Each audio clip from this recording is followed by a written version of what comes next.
Welcome back to Ask Allison. Here is today's question. I'm bad with money. I spend too much. It makes me feel like a bad business owner and a bad adult. I've heard you talk some about spending on Instagram. Can you say more? I love talking about money, and like appropriate management of it, which appropriate we'll get into. It sounds like a judgy word, but I don't mean it like that. So before we get into it, I want to thank Therapy Notes for sponsoring Ask Allison. I've talked about them for years. You probably know their features by heart, just like I do, but here's what really sets them apart. First, they genuinely care about your experience. It is not just about troubleshooting a problem. They actively implement user-suggested features like therapy search, secure messaging, clinical outcome tracking, real-time insurance checks, and a smooth super bill process. Everyone at Therapy Notes believes in the product and wants you to love it too.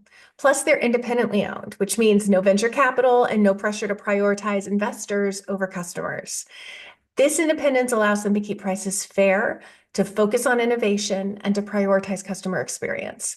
With over 100,000 therapists already on board, they've proven that you don't have to compromise success for quality. If you're ready to see for yourself, try Therapy Notes for 2 months free with the code ABUNDANT at therapynotes.com. Okay. Is your spending aligned with your values and your business goals? That's my question for you. If you're not sure, don't worry, we're going to break it down together. But by the end of this video, you'll have a clearer idea of how to make sure that your spending is more intentional so that it helps you build the life and the practice that you want. So let's start with mindset. Spending can come from a place of scarcity or a place of abundance. Scarcity-based thriftiness might feel really like noble and responsible, maybe even very adult, but it's often fear-driven. And there's a rebound effect where as soon as you get some money, it's immediately gone because you haven't spent on anything you wanted to. It makes me think about my work as an eating disorder therapist and how, for most of us, if we restrict all day long, we are likely to binge in the evening. On the flip side, abundance-based thriftiness is intentional, it's thoughtful, it's about choosing to spend or not spend in a way that aligns with your priorities.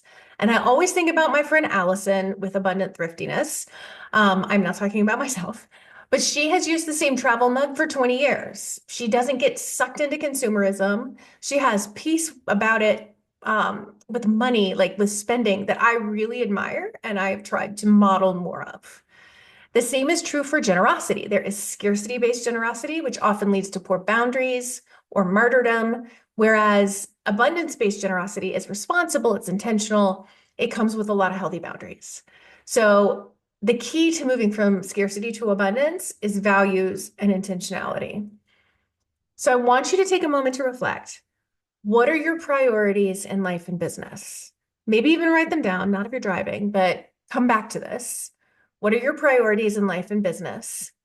And ask yourself if your spending reflects those priorities. So for example, if your goal is to grow your practice, does your money show that? Or does it show a pattern of avoidance spending, like retail therapy or ordering takeout when you're feeling stuck? There's nothing wrong with treating yourself occasionally, but if it's not moving you closer to your goals, and that is making you more stressed out, which keeps you in this cycle of spending, then it might be time to renegotiate your habits. Investing in your business is one of the best ways to grow it. That doesn't mean you need to spend wildly. Sometimes there's no extra money to invest, and that's okay. But when you do have resources, think about where they're going to make the biggest impact. So for instance, could a consulting program or a marketing course help you attract more clients? Are there tools or systems that would make your practice more efficient? I know it's really tempting to say I can't afford it, but I want you to be honest with yourself. Is it truly about affordability, or is it about priorities? If you could make it work and it filled your practice, would you be turning an investment of like $400 into hundreds of thousands of dollars over the years? I want us to think short-term versus long-term spending. Sometimes we hold on to money or we spend it on things that feel good in the short term, but we don't serve our long-term goals. So if you take some time to pause before clicking buy, by thinking about your business and your life goals, you probably wouldn't buy that sweater just because it's on sale. You'd put that money towards the things that you've already decided are your priority. That pause is invaluable. And I have probably saved so many thousands of dollars with that alone. I will put things in my cart and I will leave them there for at least 24 hours. And if I'm still thinking about it the next day, I come back to like, is this a priority? But I have so many abandoned carts in so many places because I just completely forgot about it by the next day. It was not an actual priority, and I was this close to having spent money on it. Here's your challenge. If you choose to accept it, first I want you to look at your bank account and I want you to compare it to your list of priorities. So really take a look at it and figure out like, okay, I'm feeding my family, I'm paying for rent, like categorize what priority is each of those communicating. I want you to ask yourself, where can I adjust my spending to better align my goals? And I want you to make just one intentional change because if you do a bunch of changes, you're going to be in that restrict binge cycle, right? So just one intentional change, whether it's setting aside money to invest in your practice or cutting out an unnecessary expense. Your money is a tool, and how you use it can either propel you forward or it can keep you stuck. By aligning your spending with your values and with your goals, you are not only going to grow your practice, but also feel a lot more at peace and empowered by your decisions.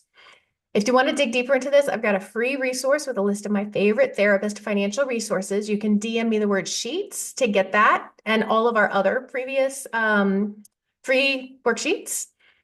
If you want some help building your practice, we do talk about money a fair amount in the Abundance Party. I want you to DM me the word party, and I will send you the link to the Abundance Party and a coupon, which you won't actually need because you can't afford it. It's very affordable, but it takes you through step by step how to build a sustainable practice. And I want you to think about whether that's something that you need or not to get where you want to go in your practice. All right. I hope you'll have a really great day, and I will talk with you soon.